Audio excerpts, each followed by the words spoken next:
Assalamualaikum warahmatullahi wabarakatuh. Waalaikumsalam warahmatullahi wabarakatuh. Alhamdulillahi wahdah, sadaqa wa'dah, wa nasara 'abdah, wa a'azza jundah.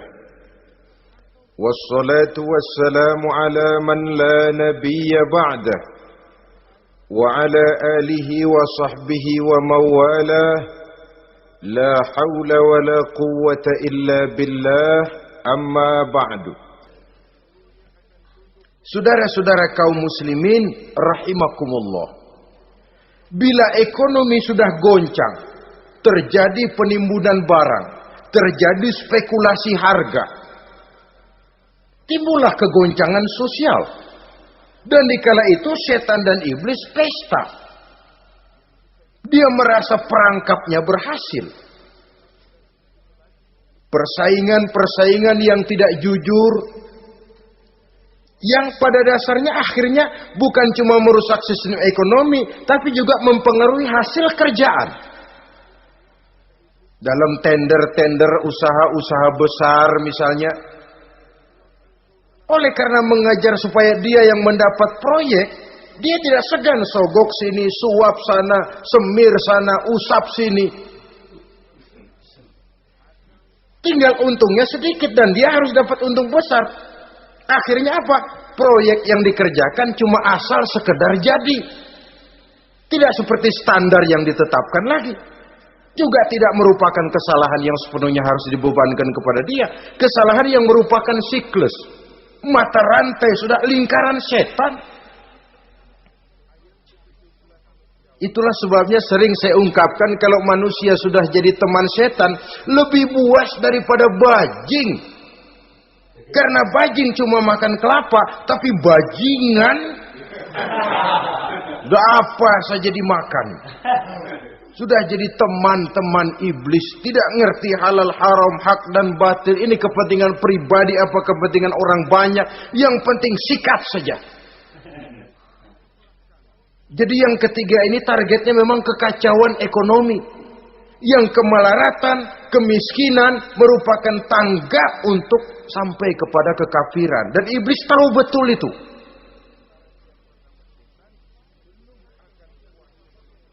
Lain misalnya contoh yang diberikan oleh Rasul. Rasul kan pernah dagang di kala remaja itu, membawa dagangannya Siti Khadijah, kain. Beliau dagang kain. Berapa kain ini? Oh, kalau ini saya ambil dari Ibu Khadijah 25 rupiah. Saudara mau beli saya berapa terserah, asal saya ada untungnya. Dan kalau modalnya 25, betul-betul beliau bilang 25. Jujur. Kita kan enggak, udah bohong campur sumpah lagi.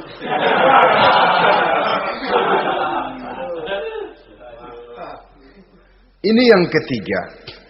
Yang keempat, teman-teman setan, teman-teman iblis, syaribul khamr. Orang yang minum arak, pemabuk, itu teman setan. Bahkan divonis tidak beriman orang yang pada saat meninggal dunia di dalam perutnya itu masih ada khamr. Tidak beriman divonis.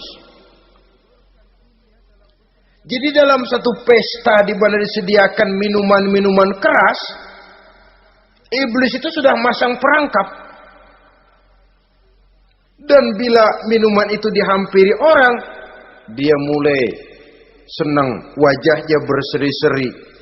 Kalau minuman dituang ke gelas, dia tepuk tangan. Bila minuman mulai mengalir ke tenggorokan, dia jijimprakan iblis.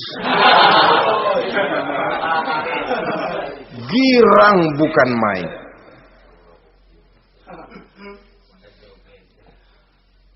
Saudara-saudara kaum muslimin rahimakumullah. Kenapa pemabuk merupakan teman setan? Karena dalam keadaan mabuk, orang kehilangan daya kontrol. Perbuatannya nyaris tidak terkontrol lagi. Tidak ada rahasia, tidak ada harga diri, tidak ada sifat memelihara, dan itu ciri-ciri daripada iblis. Syaribul khamr, orang yang suka meminum minuman keras. Itulah sebabnya memang dalam hidup ini kita harus punya filter. Allah selalu menghendaki yang terbaik dan memilihkan yang terbaik untuk kita. Kalau sudah itu minuman yang baik kata Allah, itulah memang yang baik untuk kita. Kalau itu dilarang oleh Allah, itulah memang yang tidak baik untuk kita. Jadi kalau sudah qat'i dalilnya, gak usah buang energi menyelidiki apa manfaatnya. Kalau sudah qat'i dilarang, gak usah buang energi menyelidiki apa bahayanya khamr. Allah tidak akan melarang sesuatu yang mengandung manfaat. Yang dilarang Allah tentu yang membawa mudarat dan bahaya di dalam kehidupan. Bukankah sekarang ini minuman keras sudah merupakan penghias pesta? Merupakan kebanggaan di kalangan remaja? Termasuk dalam kata khamr ini ya morfin, ganja, narkotik, dan yang sejenis dengan itu. Orang sudah merasa bangga kalau sudah fly to the sky. Membumbung ke angkasa, katanya dunia ini luas. Lupa segala macam persoalan. Tapi sampai kapan? Sampai kapan orang merasa membumbung? Sampai kapan orang merasa bisa meninggalkan segala persoalan? Sampai mabuknya selesai? Ya kalau gitu mabuk aja terus. Lalu apa artinya kehidupan ini? Mabuk kan gak ngerugiin orang lain. Kalau saya nyolong kan ngerugiin orang lain. Kalau saya korupsi ngerugiin orang lain. Kalau saya zina jelas ada orang lain yang dirugikan. Tapi minum khamar, siapa yang rugi? Uang-uang saya. Saya beli dengan uang saya, yang minum pun saya. Siapa yang rugi?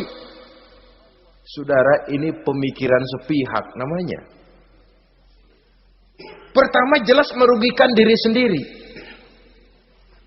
Kesehatan terganggu, pertumbuhan IQ, ya, daya pikir jadi jumud bin beku. Tidak ada idealisme ke arah depan. Yang ada ya, yang dipikirkan ya, yang di depan hidungnya saja. Dan konon itu pada mulanya memang orang kan sifatnya cuma ingin tahu. Nyobain ketagihan. Ya kalau orang tuanya masuk golongan have, mampu. Ya, kalau orang tuanya termasuk ekonomi lemah. Sedangkan kecanduan hal yang tidak bisa ditangguhkan. Orang yang sudah kecanduan minuman keras, sekali dia tidak minum, sudah bukan main rasanya. Orang yang sudah biasa minum ganja, morfin, narkotik, satu kali dia tidak bertemu itu, sudah nggak keruan rasa. Orang tuanya tidak mampu, kenapa lalu nggak ngelamun yang negatif? Ya kalau dia keluarga have, orang tuanya masih ngelarang, dia bisa jual hal lain di rumahnya yang ada harganya. Tip deka itu, video kah itu, mobil kah digade dulu. Kalau di kampung, anak-anak muda yang menengah ke bawah, kenapa enggak ayam orang disamber?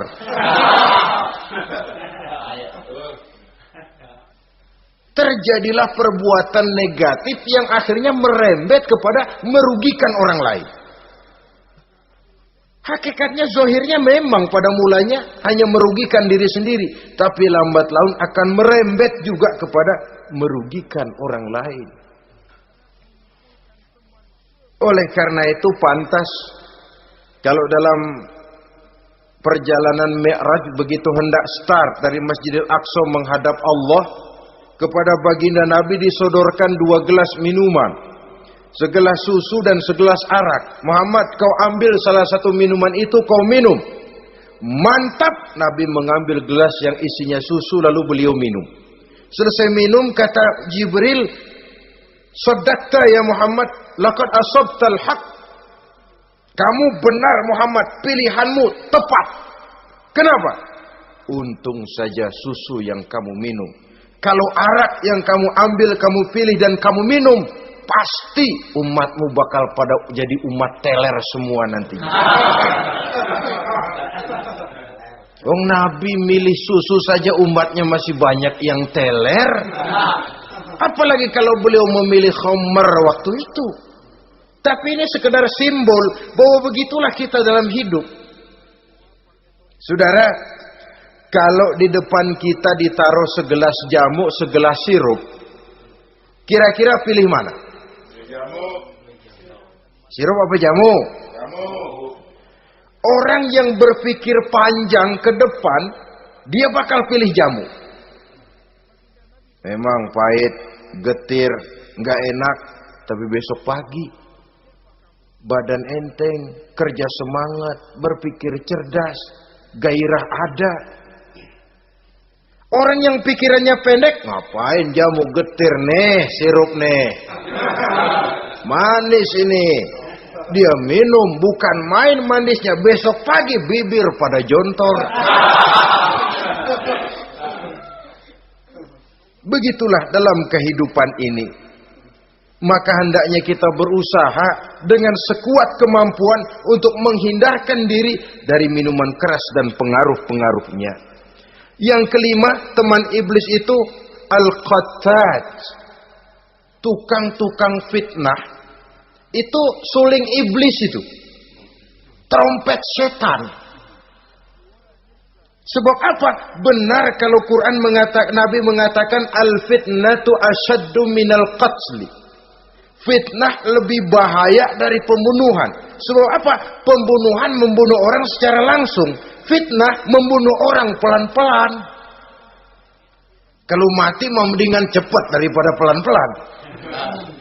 Pelan-pelan mati, cepat mati enakan cepat, nggak ngerasain sakit. Fitnah membunuh orang pelan-pelan. Nama baik orang hancur, dicoreng-moreng di tengah masyarakat. Maka tukang-tukang fitnah, teman-teman setan dari dunia sampai ke neraka nanti. Karena fitnah lebih bahaya daripada pembunuhan. Mengada-ada yang tidak ada diada-adakan, fitnah. Melebih-lebih, berita semeter jadi 3 meter, yang 2 meter. Ya kalau positif, kalau negatif, fitnah. Memang orang bilang kalau kita nitip duit jangan harap lebih, kurang bisa. Tapi kalau nitip omongan jangan harap kurang, pas saja sudah untung itu. Biasanya lebih, namanya omongan. 1 meter jadi 2 meter, 2 meter jadi 3 meter. Itu sifat dari yang namanya omongan. Kita kirim uang, udah gak bakalan lebih dah. Ini nitip uang sama saya 50.000, tambahin 10.000, langka yang berpikir begitu. Kurang malah bisa, enak aja nitip. Gua kan kemarin pakai ongkos. Hitung transport misalnya. Tapi kalau sudah nitip omongan, pas saja sudah untung loh. Biasanya malah lebih. Fitnah pernah melanda Nabi Zakaria. Fitnah pernah melanda Habil dan Qabil. Fitnah pernah melanda Nabi Ibrahim. Fitnah bahkan pernah melanda kehidupan baginda Rasulullah sallallahu alaihi wasallam. Dalam peristiwa yang lazim kita kenal dengan hadisul ifki, bagaimana gosip pun sempat mengguncang rumah tangga kehidupan baginda Nabi. Sehingga pantas kalau beliau sendiri mengatakan al-fitnatu asyaddu minal qatli. Fitnah itu lebih bahaya daripada pembunuhan, karena fitnah membunuh orang secara pelan-pelan. Saudara-saudara kaum muslimin rahimakumullah. Lidah tidak bertulang. Soghirul jirmi azimul jurmi. Kecil bentuknya tapi besar akibatnya. Kalau kita luka karena silet 2-3 hari boleh sembuh. Tapi luka karena lidah seumur hidup kita ingat. Asal lihat orangnya ingat nih, dia nih yang ngomong kagak enak bang adik, gua tandain dah.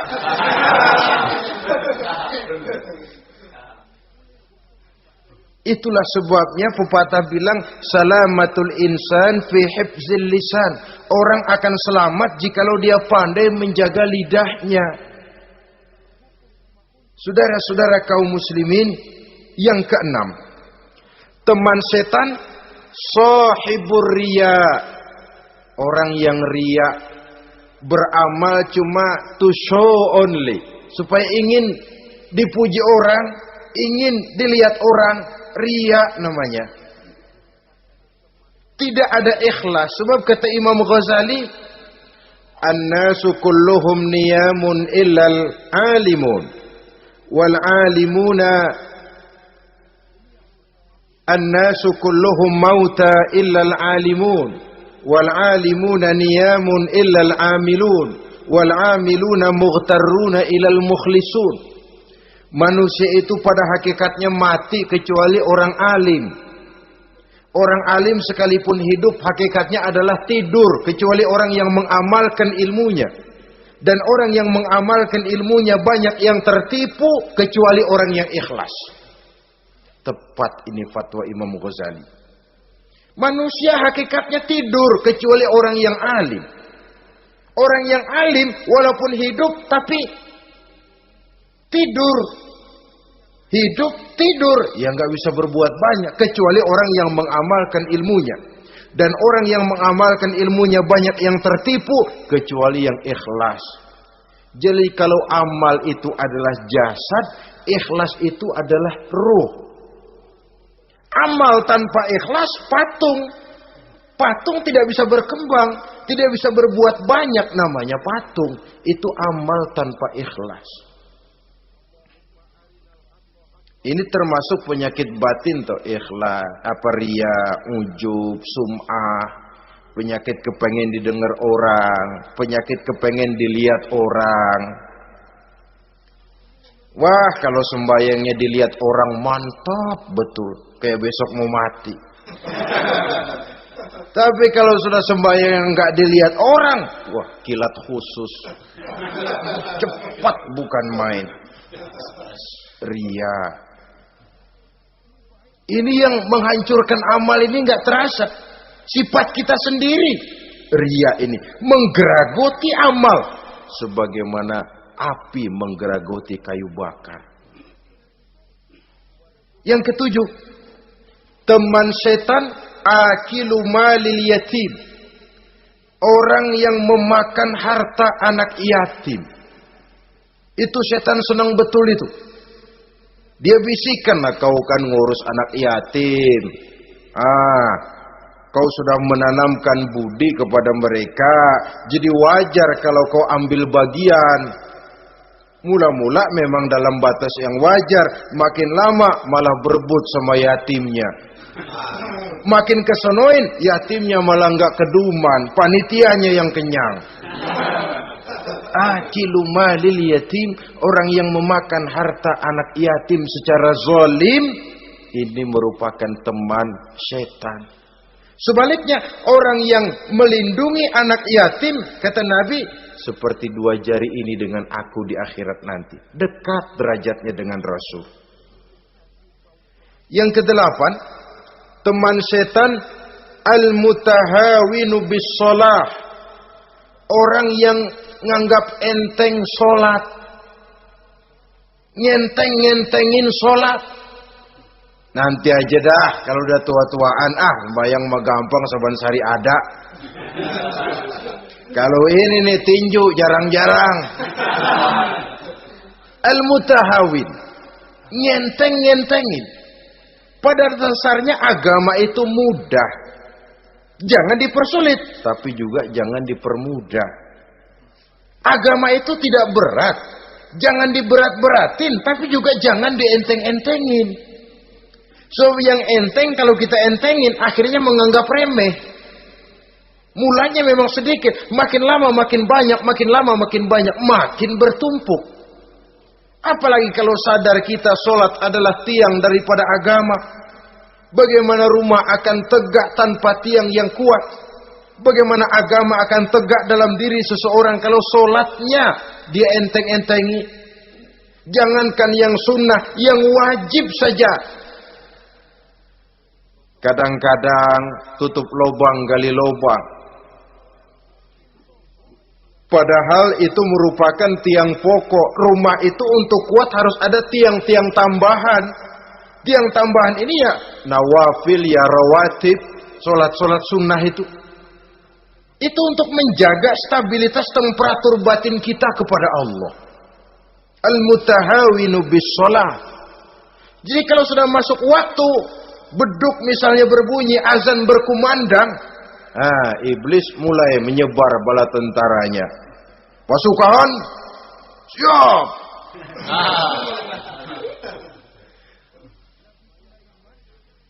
Kama yang dagang dia bisikin, sedang enaknya lu dagang, gua beli lagi banyak-banyak, sembahyang mah ada besok. Sama yang kerja, jangan ditinggal ini kerjaan, tanggung, sembahyang masih ada besok. Saudara-saudara kaum muslimin rahimakumullah. Andai kata kita berhasil, kita tinggalkan kesibukan, lalu kita pergi sholat, apa iblis diam? Setan tenang? Tidak, masih dia bisiki kita. Iya, kalau mau sembahyang ya sembahyang, cuma buruan udah.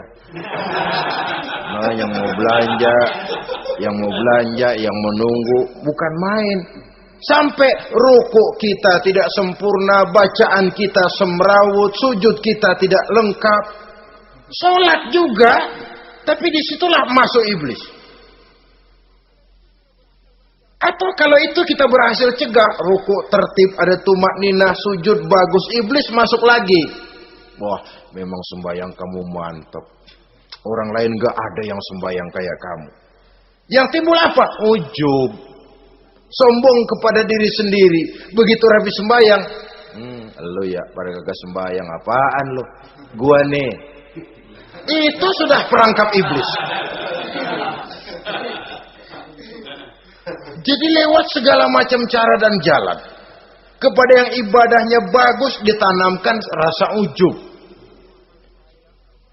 Kepada yang mau berusaha bagus ditanamkan sifat was-was, buru-buru. Saudara-saudara kaum muslimin, ini yang ke-8. Yang ke-9, mani'uz zakah. Orang yang enggan membayar zakat itu teman setan. Gak ada urusan sama zakat. Sayang-sayang harta dizakatin. Saudara-saudara, padahal zakat itu kata Nabi, zakku amwalakum biz zakat. Bersihkan hartamu dengan zakat. Jadi barangkali bercampur harta itu dengan sedikit yang tidak baik, bercampur dengan yang kotor. Zakat itu membersihkan yang lain. Kita misalnya dalam satu kelas punya murid 40 orang, 42 orang, ada 2 orang yang bandel, nggak ketulungan. Sudah segala macam cara kita perbaiki, nggak juga berhasil. Ini kan kalau nggak diatasi kan mempengaruhi yang teman-teman yang 40 orang. Untuk menyelamatkan yang 40 ini, nggak apa-apa yang 2 keluarin. Bikin pemecatan. Anak saudara kami sudah tidak sanggup lagi mengajar. Dengan ini kami berhentikan dari sekolah yang kami pimpin untuk menyelamatkan teman-teman yang lebih banyak. Mengeluarkan yang 2 untuk menyelamatkan yang 40. So kalau tidak ini nanti ngerembet, yang 40 ngikut jadi ngeres. Itu juga harta. Zakat untuk membersihkan yang masih tersisa. Yang terakhir, yang ke-10, teman setan, musuh, teman iblis, man yutilul amal. Orang yang terlalu panjang angan-angan. Penghitung bintang di langit. Yang hidup cuma ngitung jikalau. Wiridannya cuma jikalau.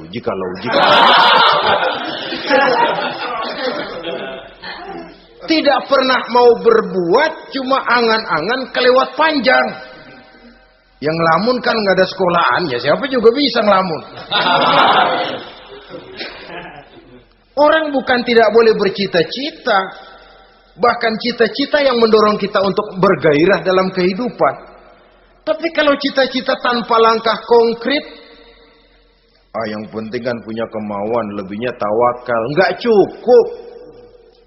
Pernah datang ke masjid seorang sahabat.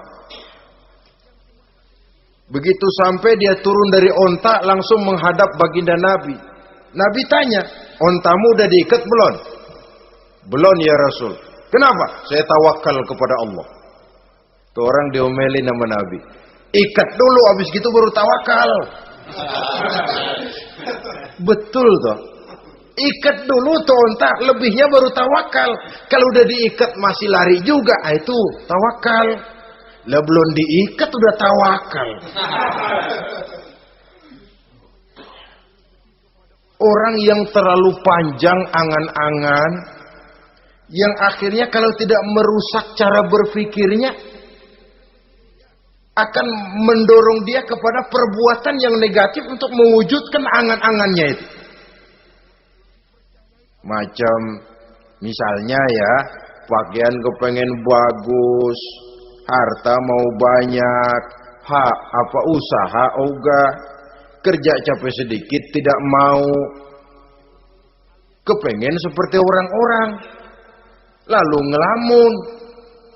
Kalau tidak jadi gila, ya merusak perbuatannya. Kan berapa banyak orang yang kepengen kaya gagal lalu jadi sableng. Kertas koran ditumpukin, dikantongin, dia kira gepokan duit. Hawanya duit udah banyak aja. Tulul aman, terlalu panjang angan-angan. Nah, saudara-saudara, kalau kita sudah tahu itulah teman-teman setan, teman-teman iblis, mari kita berusaha jangan termasuk salah satu di antara 10 orang yang menjadi teman-teman iblis ini. Lalu cara untuk mengatasinya bagaimana? Imam Al-Ghazali rahimahullah memberikan tuntunan. Pertama, untuk mengatasi perangkap setan, jangan sampai kita termasuk salah satu teman setan, zikrullah. Banyak ingat kepada Allah. Sebab Nabi bersabda, inna zikrullahi ta'ala fi janbi syaitan kal akillati fi janbi ibni Adam. Sesungguhnya zikrullah, zikir kepada Allah itu dapat menyakiti setan sebagaimana penyakit menyakiti lambung anak Adam. Jadi setan itu akan kurus kalau kita hantam pakai zikrullah. Setan tidak berdaya, lemah kalau kita hantam pakai zikrullah. Ingat Allah, selalu merasakan kehadiran Allah dekat dalam hidup. Itu senjata pertama. Dengan zikrullah, setan kurus. Kalau udah kurus, ya lemas, nggak berdaya ngadepin kita. Tapi kalau nafsu yang kita ikutin, kita umpanin tuh setan. Lah gemuk. Begitu gemuk, makin berleluasa dia ngutak-ngatik kita. Yang kedua, jangan mendekati tempat maksiat. Sebab man hama haulal hima yusiku ayyaqafi. Orang yang main di pinggir kali ditakutin kecebur di kali.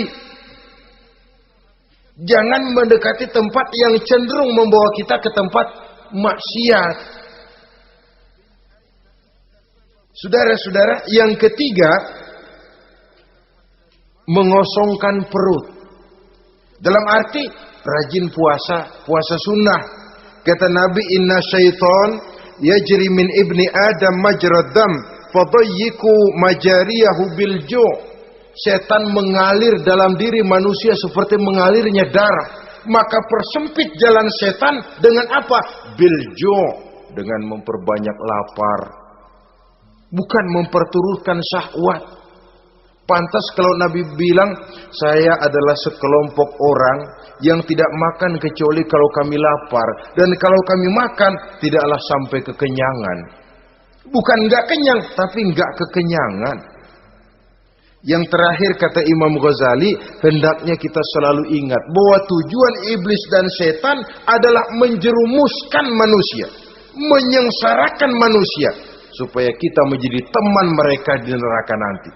Kalau ingat itu, insya Allah kita bisa mengerem diri. Nah, inilah saja yang dapat kita sampaikan pada pertemuan kali ini. Mudah-mudahan ada manfaatnya. Terima kasih dan mohon maaf. Usikum wa nafsi bitaqwallah. Wassalamualaikum warahmatullahi wabarakatuh. Waalaikumsalam.